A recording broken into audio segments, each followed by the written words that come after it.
my first brand new video. So इस video में हम कवर करने वाले हैं cell the unit of life. तो हम एकदम बेसिक से चलेंगे, एकदम एनसीईआरटी से चलेंगे, लाइन बाय लाइन चलेंगे। तो एनसीईआरटी में सबसे पहले जीएन रामचंद्रन के बारे में दिया हुआ है, वो हम बाद में सब राइटर्स के नाम जानेंगे। तो हम मूव कर रहे हैं cell the unit of life, chapter 8 NCERT botany. तो इसमें सबसे पहले है हिस्ट्री ऑफ अ सेल। तो सबसे पहले मैं आपसे पूछना चाहूंगी कि क्या है जो मतलब लिविंग कर रहा है। जैसे आप फोन में देख रहे हो और आप खुद में, क्या है ऐसा जो आपको लिविंग कर रहा है और फोन को अनलिविंग कर रहा है, नॉन लिविंग कर रहा है। मेरा मतलब नॉन लिविंग कर रहा है। अब बोलोगे मैम ऐसा कुछ भी नहीं है जो नॉन लिविंग और लिविंग कर रहा है, वो तो फोन हमें संभाल रहा है, ना कि हम फोन को संभाल रहे हैं जब चाहे शॉर्ट्स देख रहे हैं, है ना। सो एक चीज है जो डिफर कर रही है, सेल। हाँ, सेल ही ऐसी एक चीज है, बहुत छोटी सी चीज है, लेकिन वो डिफर कर रही है। आप बोलोगी कैसे मैम? बैटरी में भी सेल रहता है, फोन में भी सेल रहता है, रिमोट में भी सेल रहता है, सेल हर जगह रहता है।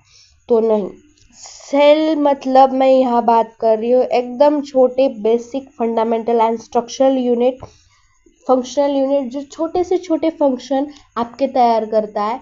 तो सेल एक ऐसा चीज है जो नॉन लिविंग और लिविंग में डिफरेंशिएट करता है। मतलब प्रेजेंस ऑफ सेल, आप में सेल होना ही आपके लिए लिविंग की बात कर रहा है। तो ठीक है, तो इसमें हम देखेंगे सबसे पहले हमारे जीवन में आते हैं रोबोट हुक 1665। तो याद करो वो दिन 1665 कैसा होगा वो दिन। हाँ, 1665 मतलब एकदम घोड़े दौड़ रहे हैं, तगड़ुक तगड़ुक तगड़ुक तगड़ुक, इमेजिन करो।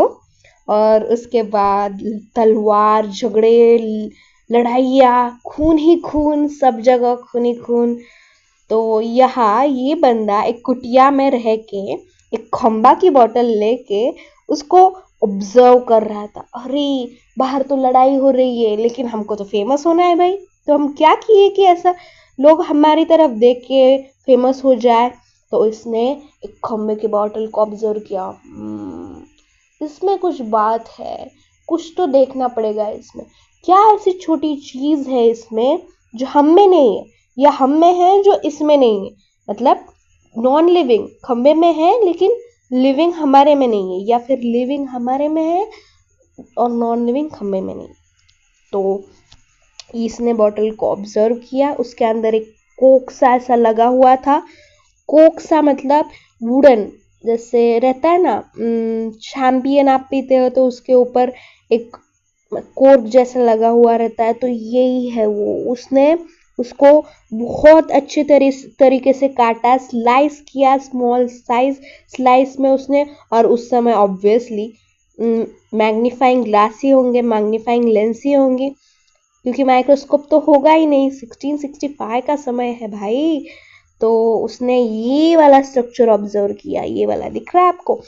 तो रोबोट हुक को फादर ऑफ साइटोलॉजी भी कहा जाता है। साइटोलॉजी बेसिकली एक ऐसा टर्म है जो स्ट्रक्चर और फंक्शन के लिए ही डील करता है, और सेल बायोलॉजी उसका ही एक भाई है, जुड़वा भाई। लेकिन उसमें स्ट्रक्चर है, फंक्शन तो है ही है, लेकिन उसमें सेल्यूलर ऑर्गेनाइजेशन है, सेल्यूलर इवोल्यूशन है, सेल कैसे इवॉल्व कर रहे हैं, और सेल्यूलर रिप्रोडक्शन है, रिप्रोड्यूस कैसे सेल करते हैं, वो सेल बायोलॉजी है। लेकिन ये साइटोलॉजी के थे, मतलब स्ट्रक्चर और फंक्शन यही उनका था। स्ट्रक्चर कैसा है तो ऐसा है भाई, ये वाला है स्ट्रक्चर। और फंक्शन कैसा है, फंक्शन डेड है ऑब्वियसली, क्योंकि मतलब देखो इन्होंने ना ये वाला स्ट्रक्चर ऑब्जर्व किया है एकदम माइक्रोस्कोप के अंदर। मैंने फिगर ड्रॉ की है, लेकिन सेम टू सेम ऐसा ही किया होगा। तो ये क्या था, इन्होंने सेल वॉल ही ऑब्जर्व किया, और अंदर वाला जो था वो हॉलो सा ऐसा चेम्बर था। हॉलो मतलब गड्ढा जैसा चेम्बर था, ये वाला, ये ये ये वाला गड्ढा था, इसके अंदर हॉलो चेम्बर था। और ये जो थी वो सेकेंडरी सेल वॉल थी। ये मैं इतने डिटेल में क्यों पढ़ा रही हूँ, एनसीईआरटी में तो दिया नहीं है, लेकिन हमको डिटेल में ही पढ़ना है नीट के पर्सपेक्टिव से। तो सेकेंडरी सेल वॉल है ये, प्राइमरी क्यों नहीं है? प्राइमरी तो टूट गई होगी, टर्जरी बहुत अंदर होगी, तो बीच में वाली सेकेंडरी सेल वॉल। तो मतलब ये तो सेल की डिस्कवरी करने निकले थे, फेमस होने निकले थे, लेकिन इनसे हुआ क्या? सेल वॉल डिस्कवर कर दी।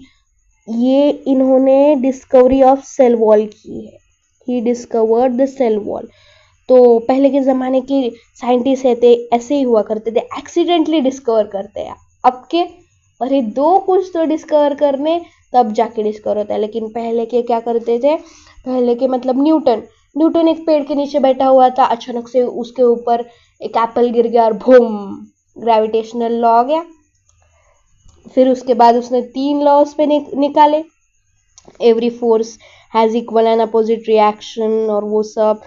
लेकिन इन्होंने तो ऐसा नहीं किया था, इन्होंने तो सेल डिस्कवर, देखो इधर लिखा है कॉइन द टर्म सेल, लेकिन फर्स्ट ऑब्जर्व प्लांट सेल और सेल वॉल इन्होंने डिस्कवर कर दी।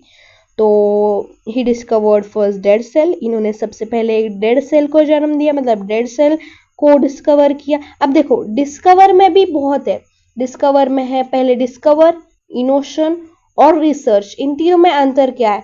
डिस्कवर मतलब लोगों को पता नहीं था नेचर में, लेकिन लोगों को पता नहीं था। इनोवेशन मतलब लोगों को पता था, हमको पता था, लेकिन हमने नया बनाया, उसी को लेके इनोवेशन किया।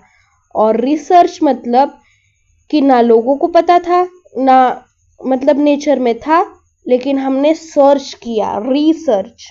ठीक है, तो यही अंतर है। और इन्होंने सेल वॉल जाने पहचाने एक्सीडेंटली डिस्कवर कर ली, सेकेंडरी थी वो, और इनको फादर ऑफ साइटोलॉजी भी कहा जाता है। ठीक है, तो ये है secondary cell wall, hollow chamber, और ये नॉन लिविंग ऐसा दिखता है। हाँ, लेकिन नॉन लिविंग है, मतलब नॉन लिविंग कैसे इन्होंने माना गया? नॉन लिविंग मतलब जब इन्होंने मैग्नीफाई के अंदर देखा तो ये सिर्फ एक सेल वॉल थी, मतलब एक सेल जैसा चेम्बर था, लेकिन अंदर में कुछ था ही नहीं मटेरियल, ना सेल ऑर्गेनील सी, ना साइटोप्लाज्म था। वो आगे देखेंगे क्या है। तो इधर है। तो दूसरे साइंटिस्ट हमारे जीवन में आते हैं एंटन वन लेवनहॉक। एंटन वन लेवनहॉक मतलब मैं आपको ट्रिक भी बताऊंगी इनको कैसे याद करना होता है साइंटिस्ट को। तो ये वाला स्ट्रक्चर इन्होंने ऑब्जर्व किया, ये वाला किसने? एंटन वन लेवनहॉक ने।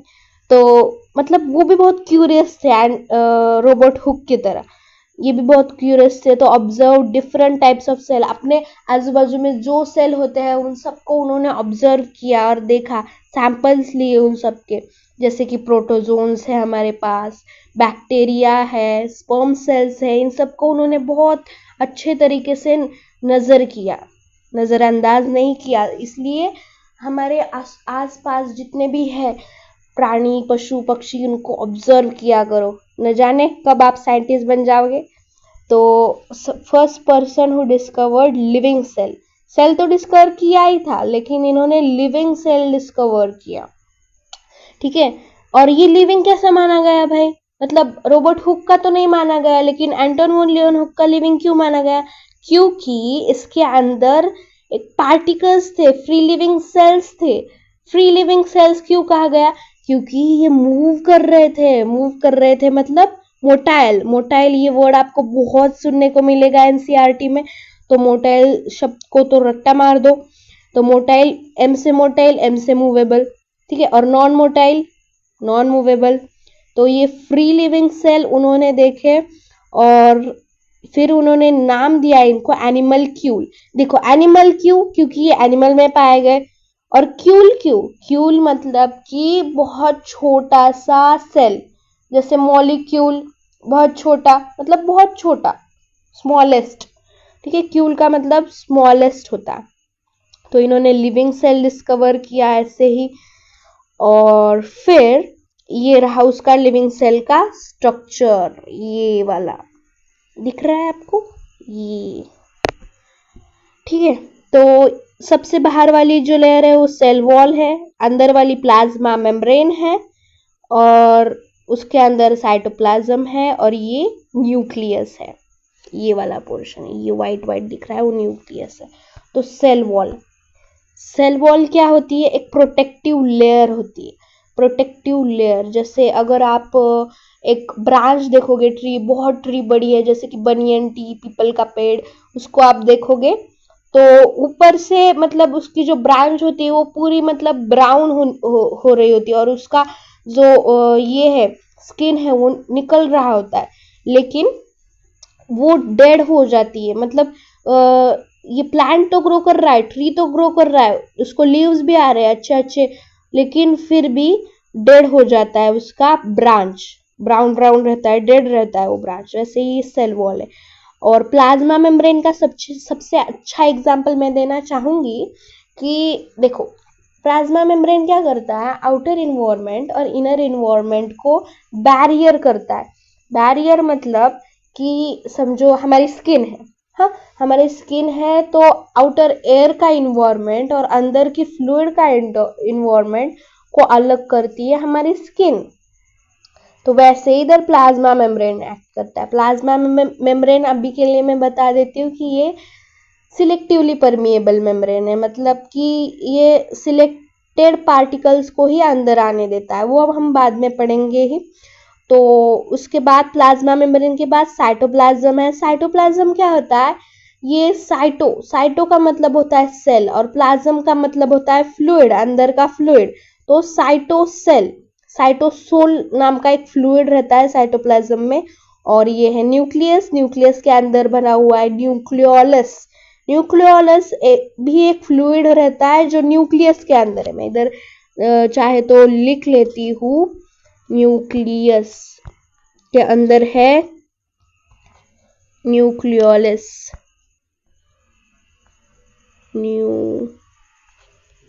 एक ही मिनट, न्यूक्लियोलस, न्यूक्लियस के अंदर रहता है, क्या रहता है?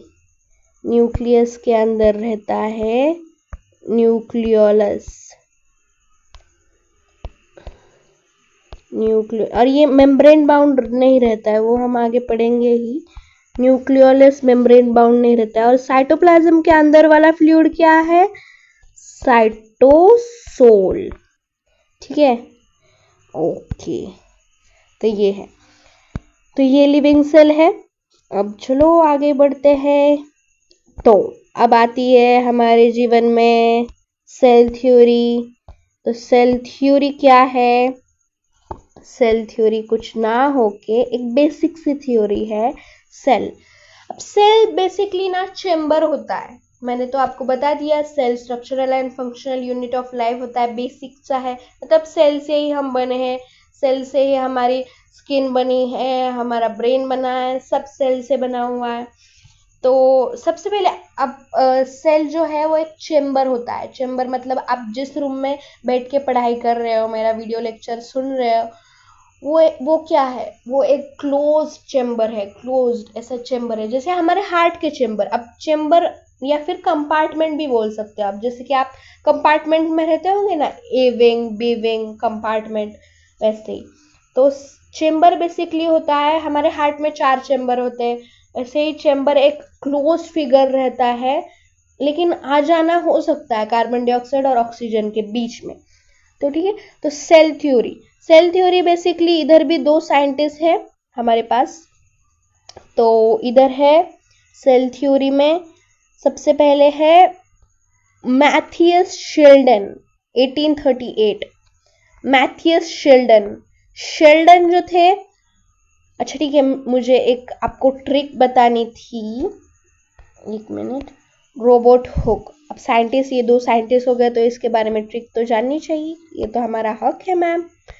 तो ट्रिक है इसकी रोबोट हुक। रोबोट हुक ने हुक लगाया और हुक से उसने स्लाइस को तोड़ दिया, बहुत पतली सी स्लाइस काटी और उसी मैग्नीफाइंग हुक से उसने डिस्कवर किया सेल वॉल, रोबोट।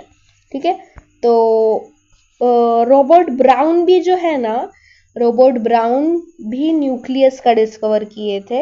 एनसीईआरटी में मेंशन है इसलिए मैं बोल रही हूँ।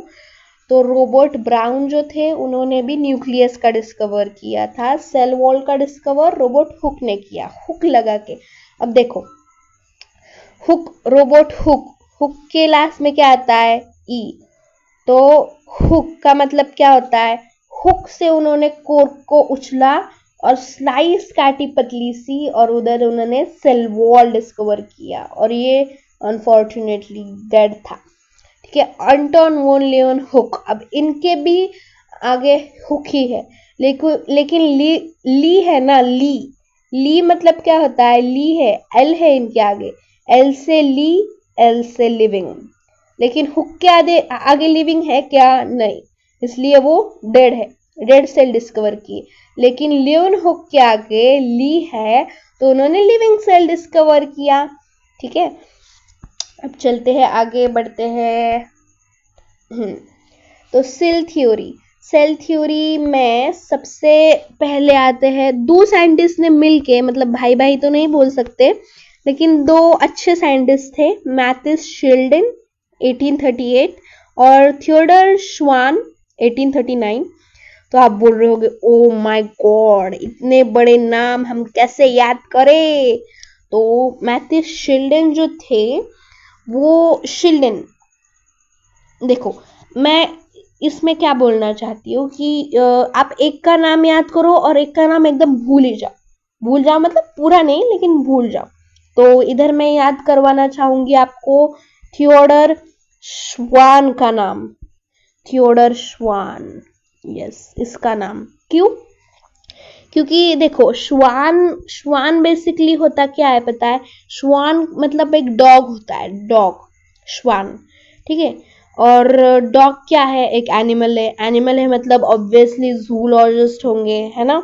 एनिमल मतलब जू, बॉटनी मतलब प्लांट। ठीक है, तो ये एक जूलॉजिस्ट है। और डॉग कौन होते हैं? ऑब्वियसली ब्रिटिश लोगों ने इतने साल हमारे यहाँ राज किया, तो ब्रिटिश जोड़ दो इनके आगे।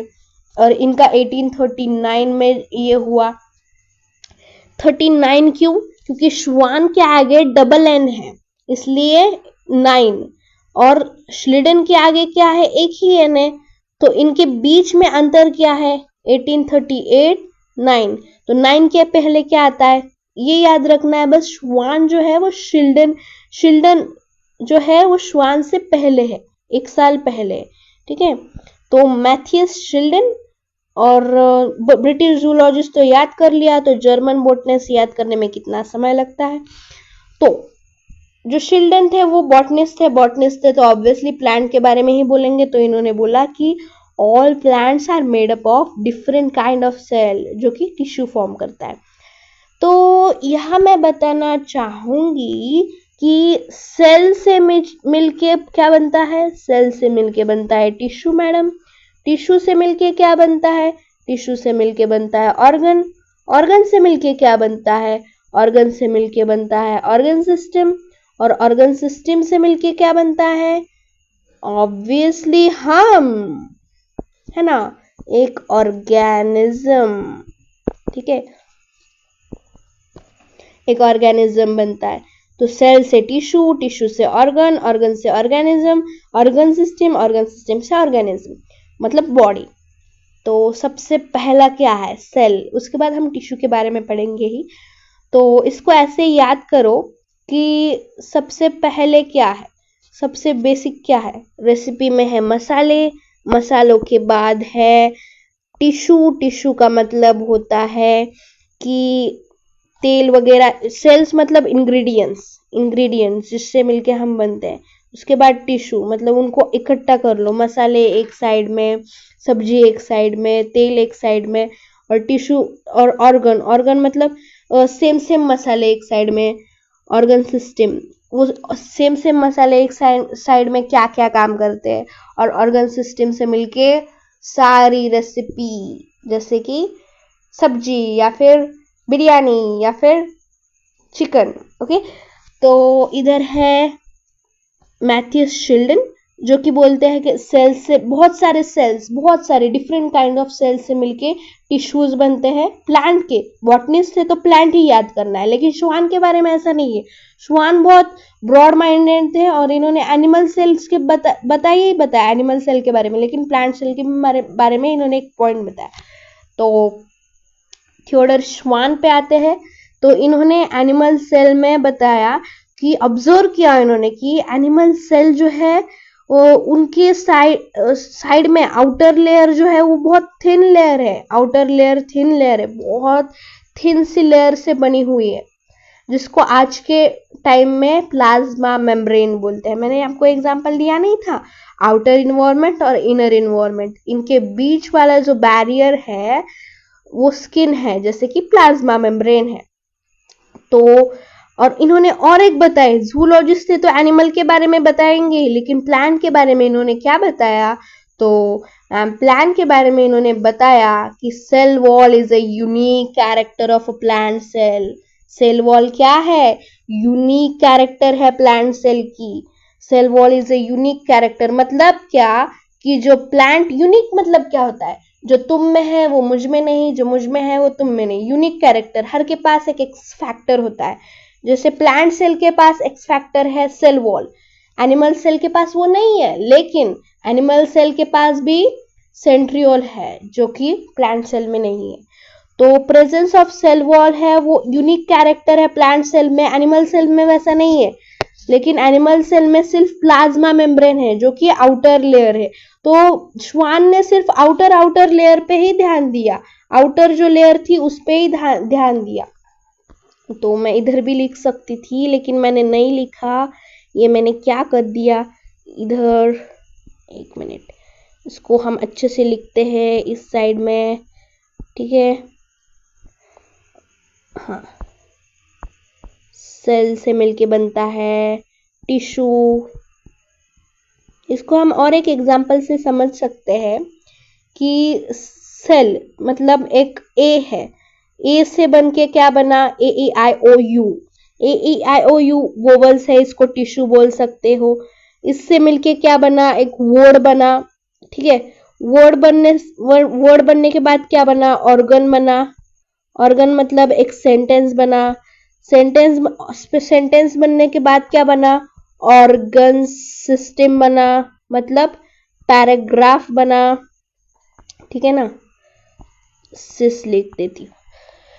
तो ये है, तो इन्होंने आउटर बारे में ही श्वान ने सर्च किया और कहा कि एनिमल सेल के आउटर लेयर में प्लाज्मा मेम्ब्रेन होता है और सेल वॉल एक यूनिक कैरेक्टर है प्लांट सेल में, वो जो कि एनिमल सेल में नहीं। तो दोनों में, एनिमल सेल में आउटर वाला है प्लाज्मा मेम्ब्रेन और प्लांट सेल में क्या है, प्लांट सेल में है सेल वॉल, ठीक है।